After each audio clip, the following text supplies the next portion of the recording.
Repeat, I want President Bongbong Marcos to succeed.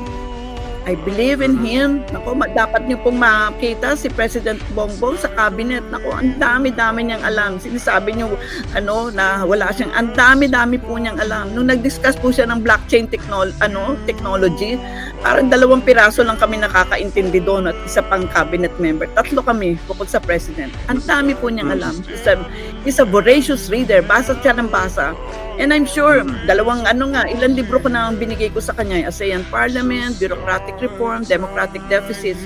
Palagi ko siyang binibigyan ng libro ko. In fact, sabi ko dun sa isang libro ko, Anthony, sabi ko, Mr. President, pingin naman ng salapi kasi out of print na to eh. Sabi niya, bigyan kita. So, nakatrabaho niyo ang Pangulo up close and personal.